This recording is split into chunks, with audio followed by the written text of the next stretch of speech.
Warahmatullahi wabarakatuh. Saya Muhammad Iqbal Suranta Tarigan, 14/10/86/1023. Kali ini akan coba mempresentasikan beberapa dari teori ilmu komunikasi atau teori jarum hipodermis. Teori peluru ini mengasumsikan bahwa media itu memiliki power yang kuat sehingga dia aktif dalam menyebarkan informasi kepada khalayak, yaitu komunikan-komunikan yang ada. Sementara komunikan hanya bertindak pasif, artinya menerima berbagai informasi yang dikucurkan oleh media. Sebagai contoh adalah yang pertama, jika media mengatakan A, B, C, D, E, F, G, maka komunikan yang pasif akan menerima informasi begitu saja dan juga menerimanya menjadi A, B, C, 2. Teori kepuasan dan kegunaan atau Use and Drag Detection Theory. Teori ini adalah kebalikan dari teori balet tadi, yaitu ketika media memiliki power yang kuat, namun berbanding lurus dengan komunikan yang juga kuat. Artinya keduanya sama-sama aktif, sehingga komunikan di sini mampu memilih berbagai alternatif berita yang lain, tidak hanya menerima begitu saja. Contoh, jika media mengatakan A, B, C, D, E, F, G, mungkin saja komunikan tidak menerima keseluruhannya, tapi memilih 1, 2, 3, atau berapapun di antaranya.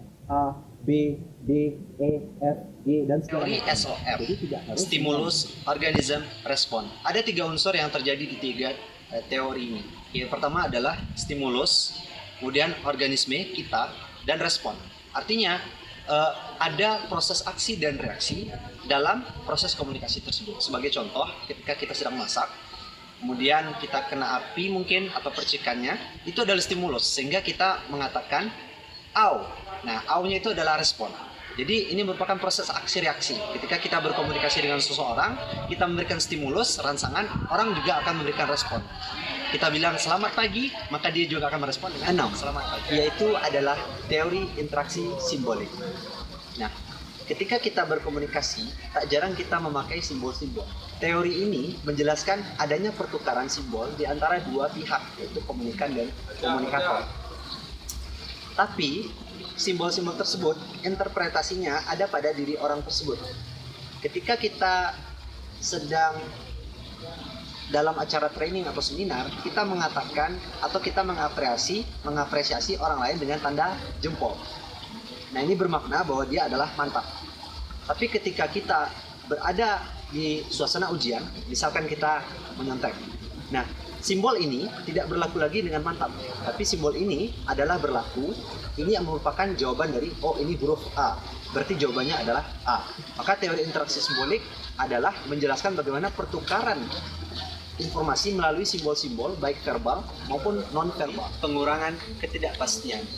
Mungkin dari kita pernah atau bahkan seringkali bertemu dengan orang yang asing bagi kita, atau yang mungkin tidak kenal dengan kita. Maka teori ini berfungsi menjelaskan fenomena demikian. Misalkan kita tidak kenal dengan seseorang, maka kita merasa asing atau merasa mungkin kita tidak tahu siapa dia. Nah, ini yang dimaksud dengan ketidakpastian. Maka bagaimana caranya agar kita bisa mengurangi kepastian kita terhadap orang lain? Maka teori ini mengatakan bahwa mulailah berkomunikasi dengan orang tersebut, sehingga kita saling mengenal, yang asing itu bisa perlahan-lahan menjadi hilang, kita semakin akrab dengan dia. Dan ini biasanya terjadi pada komunikasi interpersonal atau komunikasi diri pribadi dengan tukaran orang lain. Teori ini mengasumsikan bahwa hubungan di antara dua pihak itu ditentukan oleh kadar pengorbanan dan penghargaan. Langgeng atau tidak juga ditentukan oleh kadar pengorbanan dan juga penghargaan. Apabila hubungan tersebut nilai penghargaannya cenderung dominan daripada nilai pengorbanan, maka hubungan tersebut akan lebih positif dan dimungkinkan akan lebih langgeng. Sebaliknya, ketika unsur pengorbanan terhadap seseorang terhadap orang lain itu lebih besar daripada unsur penghargaannya terhadap orang lain, maka hubungan tersebut akan cenderung negatif, sehingga tidak jarang orang lebih banyak break, putus, atau bahkan berhenti berhubungan dengan orang yang berkaitan. Adalah teori pelanggaran harapan. Nah, kita memiliki seorang teman dan kita juga memiliki orang tua. Teori pelanggaran harapan adalah teori yang menjelaskan bahwa di sini seseorang memiliki harapan atau prinsip terhadap jarak dia dengan orang lain. Jarak antara saya dengan ibu saya mungkin hanya berkisar 46 cm. Berbeda dengan jarak saya dengan teman akrab saya yang mungkin hanya 1 meter. Nah, orang lain yang cenderung tidak dekat dengan kita, maka kita akan merentangkan jarak lebih jauh terhadap dia. Berbeda dengan orang yang sudah akrab dengan kita, jarak yang antara kita dengan dia bahkan cenderung lebih dekat. Mungkin perbedaannya adalah ketika seseorang itu berpacaran, mungkin dia akan lebih dekat. Berbeda dengan ketika dia bertemu dengan orang asing lain, dia akan mengatur jarak yang lebih jauh karena dia merasa tidak mengenal dia. 8. Teori kemungkinan elaborasi.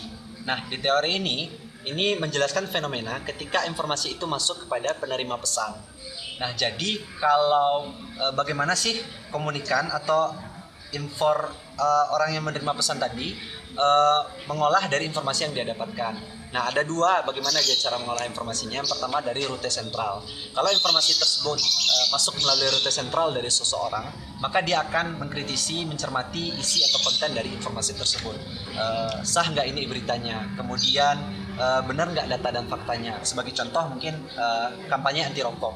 Nah, ada orang mengatakan rokok itu berbahaya dan segala macam. Maka orang yang rute sentral ini akan mencermati isi kontennya, sah atau enggak, data faktanya benar atau enggak, valid atau tidak. Kalau informasi tersebut masuk melalui rute periferal, nah maka dia tidak akan, atau seorang itu tidak akan mengkritisi kontennya, tapi dia malah melihat hal-hal di luar itu. Sebagai contoh mungkin komunikatornya apakah kredibel atau tidak, kemudian apakah ada pendapat dari orang lain atau manfaatnya dari orang lain. Nah, sehingga dalam rute periferal ini orang cenderung sulit untuk berubah, karena orang yang kritis tentu lebih cepat berubahnya daripada orang yang tidak kritis.